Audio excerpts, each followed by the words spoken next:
Buonasera e benvenuti al TG Sicilia. Vediamo i nostri titoli.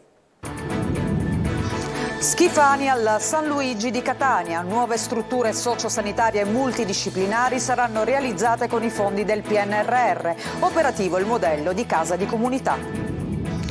Nuovo blitz antimafia a Palermo, 11 arresti, smantellato il mandamento di Tommaso Natale. La vecchia mafia era tornata a comandare in città. A Catania 6 arresti per la sparatoria del 27 maggio. Una banale lite si è trasformata in una spedizione punitiva in un autonoleggio di Nesima. Il progetto del depuratore di Acireale potrebbe essere inadeguato ancora prima di vedere la luce. Non depura del tutto le acque. A lanciare l'allarme Riccardo Strada, direttore dell'area protetta Isole Ciclopi.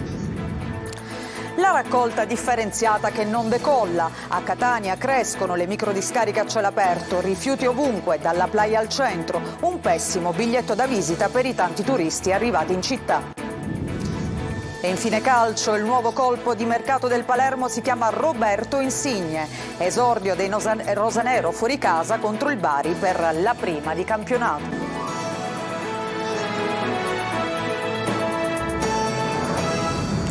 Ancora una volta buonasera e ben ritrovati a questa edizione del nostro telegiornale. Al San Luigi di Catania, operativo il modello di casa di comunità. Nuove strutture sociosanitarie multidisciplinari che verranno realizzate con i fondi del PNRR. Oggi la visita del presidente Schifani e dell'assessore Volo. Ci dice tutto Luca Ciliberti.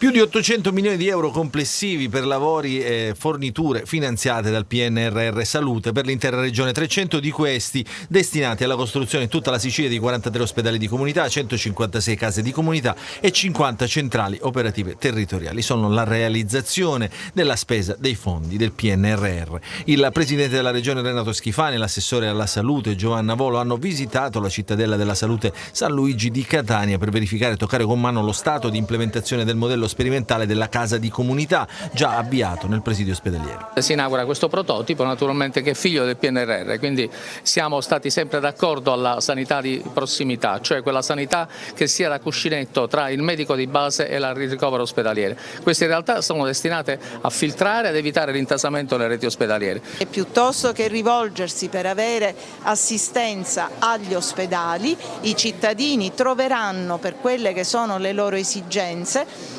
questo genere di strutture che saranno aperte H24, anche oltre alla presenza di specialisti delle varie discipline, avranno anche la possibilità di avere i medici di medicina generale e i pediatri di libera scelta. In precedenza il presidente Schifani aveva fatto visita agli industriali di Confindustria Catania, rimarcando la sua posizione sul caro voli e annunciando nuove misure per la zona industriale di Catania.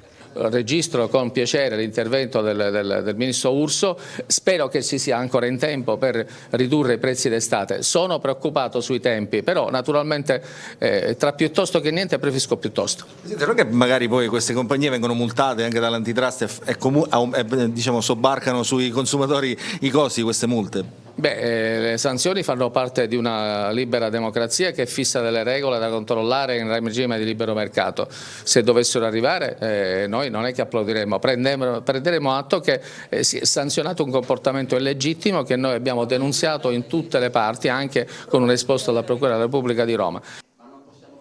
E dopo la conferma del sequestro di alcune navi, Caronte Tourist ha deciso di rescindere il contratto con la Regione per il trasporto con le isole minori. Il presidente Schifani ha convocato un tavolo d'urgenza. Francesco Triolo. Traghettare per le isole minori diventerà un'impresa ed anche dispendiosa. La decisione della società Caronte Tourist di procedere alla risoluzione del contratto relativo alle isole Orie, le Egadi e Ustica con la Regione Sicilia per sopravvenuta impossibilità apre nuovi scenari e non sono positivi. La presa di posizione dell'azienda arriva dopo l'esito negativo dell'istanza di riesame sul sequestro delle navi e quindi ha deciso di passare al trasporto in condizioni di libero mercato, decidendo numero di corse e prezzi senza alcun sostegno o contributo economico o erogazione di qualunque genere di provenienza pubblica, ha detto Caronte Tourist, ma a tariffe che nei limiti del possibile non si discostino da quelle attuali. La precisazione della compagnia, una situazione che allarma le comunità isolane perché gli effetti saranno visibili da subito non solo sul settore turistico ma anche per i semplici approvvigionamenti. La nostra preoccupazione è tanto per un eventuale aumento delle tariffe nel periodo estivo ed invernale, quanto per una diminuzione dei servizi nel periodo invernale. Non si tratta soltanto di un problema sulla possibilità o meno di arrivare alle isole Eolie, si tratta di problematiche inerenti anche all'approvvigionamento delle risorse minime dei beni di prima necessità che rischiano di non poter più arrivare. Si tratta appunto di una vera e propria tragedia per tutto il territorio.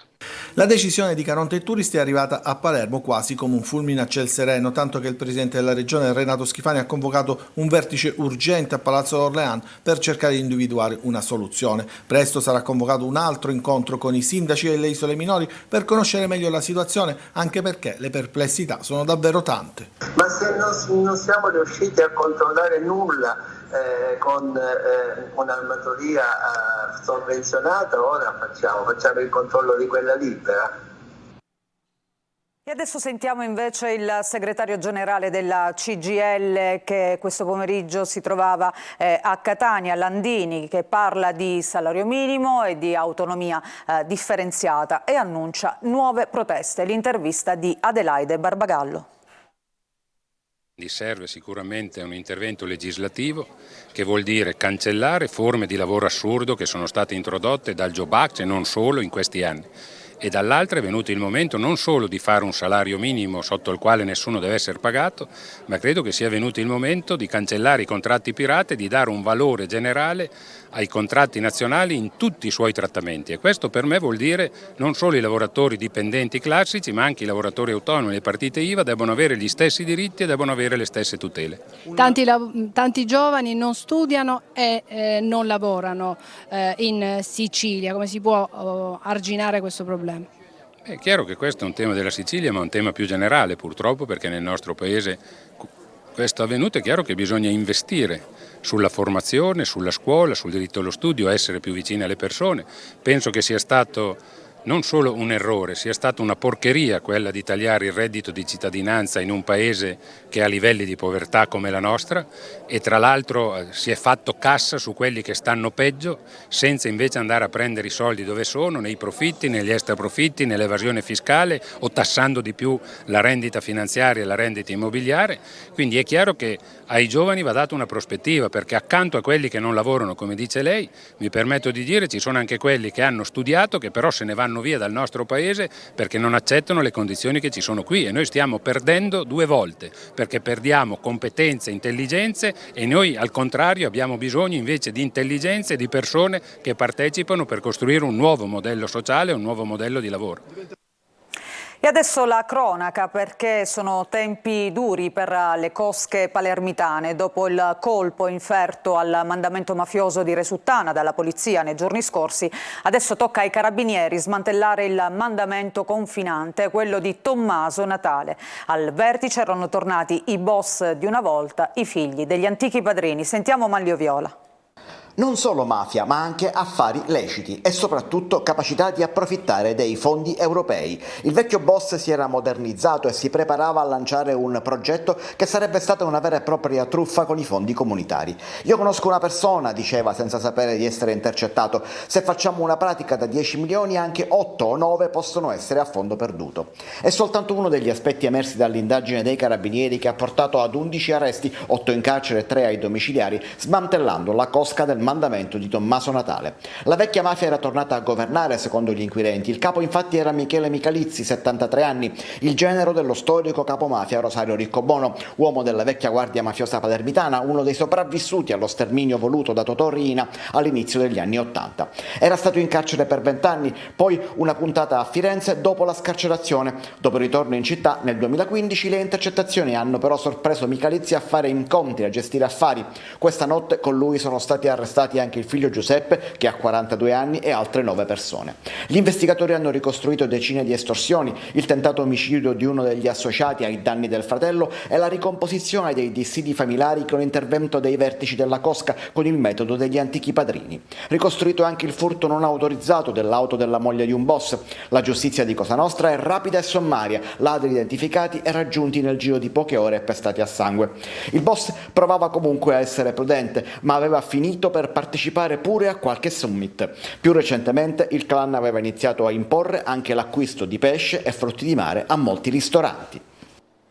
A Catania invece sono 6 le persone destinatarie di misure cautelari per tentato omicidio, detenzione illegale di arma da fuoco e ricettazione. I fatti risalgono allo scorso 27 maggio, quando in un autonoleggio del quartiere di Nesima, a Catania, appunto, avvenne una sparatoria. Le immagini nel servizio di Simona Mazzone. È il 27 maggio scorso. 2 persone entrano negli uffici di un'attività di autonoleggio in via Negrelli nel quartiere Nesima a Catania e si avventano contro Giuseppe Micale, che con il padre Rosario gestisce l'attività, il quale aveva avuto un alterco in precedenza con un altro uomo, non destinatario di ordinanza cautelare, in difesa del quale sarebbe intervenuto Salvatore Musumeci. Lo vedete nelle immagini, insieme ad un gruppo di fiancheggiatori. Proprio lui avrebbe sparato ad altezza uomo contro Giuseppe Micale, anche questi in possesso di un'arma trovata dalla polizia, mentre il suo complice Giuseppe Balsamo era intento a danneggiare 2 moto esposte. Durante le indagini dell'operazione di polizia denominata Mine Vaganti sono state rinvenute 2 cartucce calibro 7,65 ed occultata sotto un'autovettura parcheggiata nelle vicinanze dell'esercizio commerciale una pistola berretta calibro 9 con matricola a brasa, con il colpo in canna e un caricatore con 4 cartucce. Con l'accusa a vario titolo di tentato omicidio, porto di arma da fuoco e ricettazione sono scattate le misure cautelari nei confronti di 6 persone, oltre a Salvatore Musumeci, detto Turi Amina, per il quale è scattata la custodia cautelare in carcere, ai domiciliari la sorella Sebastiana Musumeci e la nipote Concetta Saitta, alle quali aveva consegnato la sua pistola, ai domiciliari anche Giuseppe Rosario Micale e Giovanni Balsamo. Tutti a vario titolo hanno contribuito, seppur con profili di responsabilità differenti, a questa azione che ha visto degli spari all'interno dell'autonoleggio e addirittura anche dei danneggiamenti di mezzi che erano lì in esposizione, come delle moto, che sono state scaraventate in terra. È stato grazie alle testimonianze dei presenti e di chi abita in zona, avvalorate dalle immagini della videosorveglianza, che è stato possibile ricostruire la vicenda. Le segnalazioni ci sono state anche numerose, sia degli spari sia naturalmente di quello che avveniva proprio al di fuori dell'autonoleggio, che ci ha permesso peraltro di individuare sotto alcuni veicoli parcati nelle immediate adiacenze dell'esercizio commerciale le armi e le munizioni di cui vi ho poc'anzi detto. Parliamo adesso di un'operazione contro il caporalato e lo sfruttamento di braccianti stranieri condotta dalla squadra mobile di Caltanissetta, che ha eseguito 8 misure cautelari personali. Le indagini hanno avuto inizio nel maggio del 2022. Dopo alcune segnalazioni dal racconto di alcuni cittadini pakistani è emerso che un uomo reclutava vicino alla stazione di Caltanissetta ogni mattina all'alba operai extracomunitari per portarli nelle campagne di Delia e di Agrigento a lavorare in nero. Gli investigatori hanno accertato che quotidianamente uno degli indagati, in concorso con un altro complice, reclutava decine di operai raccogliendo gravi indizi di colpevolezza a carico di 8 indagati, 6 dei quali imprenditori agricoli. I braccianti, ascoltati dagli investigatori della squadra mobile, hanno dichiarato di percepire esigue paghe giornaliere per 8 ore di lavoro prestate in assenza di condizioni di sicurezza. E adesso continuiamo con la cronaca. Incidente mortale la scorsa notte lungo la strada provinciale che da Ragusa conduce a Marina di Ragusa. Samuele Giudice, di 38 anni, è stato travolto mentre attraversava la strada da una BMW condotta da una ventenne di origine albanese. Sul posto i carabinieri e i soccorsi, ma per l'uomo non c'è stato nulla da fare. Samuele Giudice era primo cugino dei 2 bambini che furono investiti da un SUV. E tra l'altro sarebbe stato investito davanti agli occhi della moglie incinta e dei 2 figli gemellini di 9 anni, una tragedia che tra l'altro arriva nell'anniversario della morte appunto dei suoi cuginetti, ai quali andava costantemente il suo pensiero. Torniamo a parlare dello scandalo Interporti. Sono 7 i rinviati a giudizio, tra i quali l'assessore regionale all'economia Marco Falcone e l'ex vicepresidente della regione siciliana Gaetano Armao. Adelaide Barbagallo. Andrà a processo il prossimo 26 settembre l'assessore regionale all'economia Marco Falcone, con lui anche l'ex vicepresidente della regione Gaetano Armao e altri 5, tutti rinviati a giudizio dal GUP di Catania Marina Rizza, nell'ambito dell'inchiesta sullo scandalo Interporti. Avrebbero fatto pressioni politiche per far ritornare in servizio una dipendente alla società Interporti di Sicilia e per riconoscerle anche un avanzamento di carriera. Mandati a processo anche l'ex segretario di Forza Italia Giuseppe Livolti e l'ex deputato regionale Nino Dasero. Si aggiungono l'ex amministratore della SIS Rosario Torrisi Rigano, la dipendente all'Interporto Cristina San Giorgi e il dipendente di LCT, società estranea all'inchiesta, Salvatore Luigi Cozza. Al centro dell'inchiesta le presunte sollecitazioni dell'ex deputato regionale Nino Dasero nei confronti di Falcone, Armao e Livolti per fare pressioni sull'allora amministratore unico della SIS Rosario Torrisi Rigano per la revoca del licenziamento di Cristina San Giorgi e per nominarla responsabile relazioni esterne della società. L'indagine fu avviata dai carabinieri del comando provinciale di Catania dopo l'esposto di dipendenti dell'azienda pubblica sul presunto falso possesso di diploma di laurea prodotto da Cristina San Giorgi. Le accuse sono a vario titolo: peculato, corruzione per un atto contrario ai propri doveri d'ufficio, induzione indebita a dare o promettere utilità, contraffazione e uso di pubblici sigilli nell'ambito dell'inchiesta. Dalle indagini sarebbe emerso anche un accordo corruttivo tra Torrisi Rigano e l'imprenditore Luigi Cozza, titolare della LCT SPA, grossa società del settore dei trasporti. Secondo l'accusa, Cozza avrebbe assunto la nuora di Torrisi Rigano e promesso vantaggi futuri all'amministratore della SIS.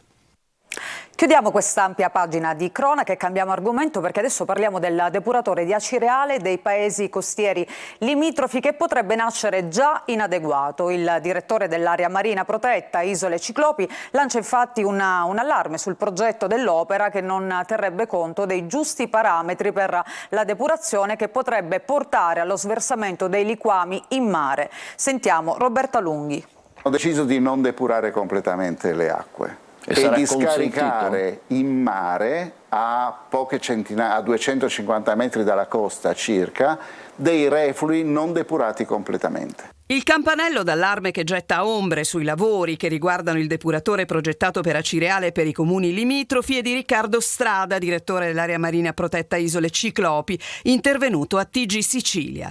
Il depuratore previsto per il collettore fognario nascerebbe dunque inadeguato, un fatto che di certo non tranquillizza i bagnanti, che lamentano la presenza di liquami in mare pericolosi per la salute pubblica. Il direttore dell'area marina protetta identifica anche le responsabilità progettuali. La responsabilità è del commissario unico alla depurazione, commissario di governo, e dell'assessorato all'energia e ai servizi di pubblica utilità della Regione Sicilia, che ha dato le indicazioni sui livelli di qualità necessari. Secondo Strada, a parlare è proprio il documento di progetto. Il documento di progetto dice che è stata data indicazione, visto che viene scaricato in mare, quindi non in un corpo sensibile, di non provvedere alla depurazione dei nutrienti. Intervenire si può, completando il progetto. È già stato previsto che possa essere completato, però evidentemente per problemi di risparmio non lo stanno facendo. Da parte di Strada, chiamato in causa per esprimere una valutazione, è giunto intanto parere negativo all'opera in oggetto per quanto riguarda l'eventuale impatto ambientale. Anche la situazione della raccolta dei rifiuti invece a Catania non conosce via d'uscita, raccolta differenziata che non decolla e alcune zone che vengono occupate da microdiscariche a cielo aperto. Vi mostriamo delle immagini che si riferiscono alla via Playa e alla via San Giuliano, il servizio di Marco Carli. Catania è la raccolta dei rifiuti, ma anche i catanesi è quello che in gergo tecnico viene definito il conferimento della spazzatura, cioè in soldoni quando quest'ultima viene buttata. Un problema, anzi due, per la città, dove la raccolta differenziata in talune strade o zone è un'utopia, dove alcune mancanze storiche a livello gestionale fanno il paio con quelle legate alla conoscenza e alla cultura. Qui siamo in via Playa, nelle zone limitrofe, dove la situazione è questa, per certi versi peggiore rispetto a quella che avevamo trovato quasi un mese fa, il 14 giugno per l'esattezza, giorno a cui si riferiscono le ultime immagini. immagini. Queste invece sono di qualche ora fa. Il colpo d'occhio purtroppo non muta, vere e proprie discariche a cielo aperto che si ripresentano puntuali con le conseguenze del caso a livello ambientale e di immagine. Zone che vengono ripulite ma che solo qualche giorno o addirittura qualche ora dopo sono piene nuovamente. I cittadini che non utilizzano il sistema della raccolta differenziata, chi magari da fuori Catania viene in città per buttare la spazzatura e le carenze organizzative di chi gestisce o di chi controlla. Difetti di comunicazione si diceva e di cultura, colpa di tutti, colpa di nessuno, come spesso avviene da noi, ma questa è la situazione che vediamo ripetersi in pieno centro storico come in via di San Giuliano, con spazzatura e materiali inerti lasciati a decoro, se così vogliamo dire, nel salotto della città. E se per certi versi arrivano dei dati in risalita per la raccolta differenziata dall'800, dove però si partiva da zero, e dall'8 nord, dove si raggiungono anche picchi fra il 45 e il 50%, Catania è ancora invasa dalla spazzatura, lo dicono le immagini e lo sguardo dei turisti che queste inquietanti diapositive si porteranno dietro. Cambiamo decisamente argomento e parliamo del trittico pucciniano che ha inaugurato la stagione lirica di Taormina Arte in collaborazione con la Fondazione Luciano Pavarotti. Direttore d'orchestra Beatrice Venezzi, che parla di 3 mondi sonori diversi per una ripartenza di grande qualità. Domani si replica. Eva Spampinato. Tutta la vita musicale di Puccini racchiusa in questo trittico: verismo, misticismo e commedia. Il Festival Internazionale di Musica, Prosa e Danza Taormina Arte inaugura la stagione con la prima italiana del trittico pucciniano sul palco del Teatro Antico, una coproduzione Taormina Arte, Teatro dell'Opera di Messi, in collaborazione con la Fondazione Luciano Pavarotti. A dirigere l'orchestra Beatrice Venezzi. Musicalmente parlando è una musica molto difficile, perché appunto si passa dal dramma, dal verismo e il tabarro al misticismo di Suor Angelica, alla commedia brillante di Gianni Schicchi, per cui 3 mondi sonori anche completamente diversi, 3 linguaggi diversi per quanto sempre riconducibili al genio di Puccini, quindi difficile anche sotto il profilo musicale, sotto il profilo della direzione musicale, e proprio per questo è una grande sfida, una grande soddisfazione nel riuscire a metterlo in scena, appunto. Si tratta di un esercizio stilistico simile a quello dei trailer cinematografici, dove bisogna far passare un concentrato artistico in un tempo molto ridotto. La regia del trittico è firmata Paul-Émilie Fourny. Io l'ho fatto dappertutto il mondo, io l'ho fatto a Macao, io l'ho fatto alla Francia. Io penso che qui è la prima volta che posso fare questo trittico dentro un teatro antico. È la prima volta anche per me di fare questa produzione su il teatro aperto. E adesso parliamo della nostra rubrica Ditelo al vostro TG, perché TG Sicilia e Sicilia 24 vogliono essere ancora più vicini agli ascoltatori e infatti vi invitiamo a segnalarci le cose che notate, belle o brutte, che secondo voi meritano denunce oppure applausi di cui nessuno parla. Scriveteci quindi al 342 745 5005, ci occuperemo delle vostre segnalazioni. H24, ditelo al vostro TG. E noi adesso ci fermiamo per una breve pausa, ritorniamo tra poco con il calcio.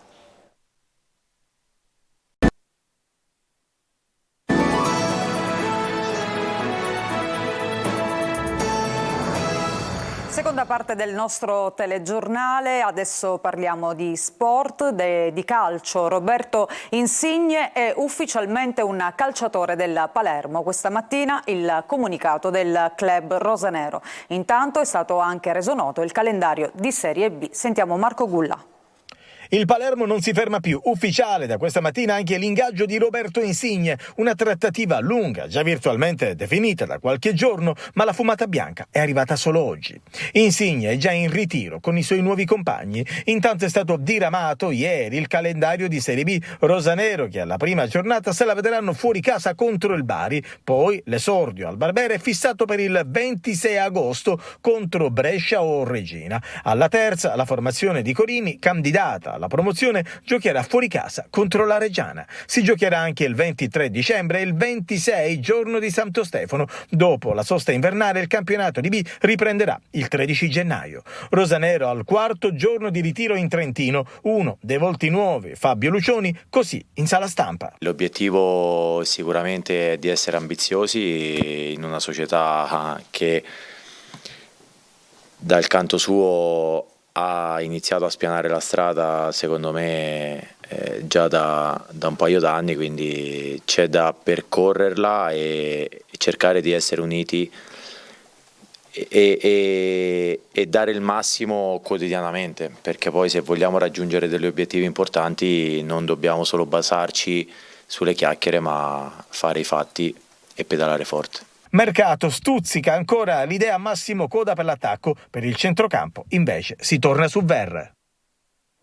Prima di chiudere c'è un'ultima ora perché la Corte d'Assise d'Appello di Catania ha confermato la pena dell'ergastolo per Giampiero Riccioli, il ristoratore accusato del duplice omicidio dei casertani Alessandro Sabatino e Luigi Cerreto, badanti del padre del presunto assassino. Il ristoratore nel gennaio del 2022 era stato appunto condannato all'ergastolo dal GUP del Tribunale di Siracusa. I due casertani che avevano trovato lavoro nella città siciliana come badanti per il padre di Riccioli erano scomparsi nella primavera del 2014. Tracce dei loro corpi furono poi ritrovate nel febbraio del 2021 nella villa di Riccioli in contrada Tivoli, a una decina di chilometri da Siracusa. E con questa notizia noi chiudiamo questa edizione del TG Sicilia, che vi ricordo ritorna domani. Grazie per averci seguito, vi auguro una buona serata.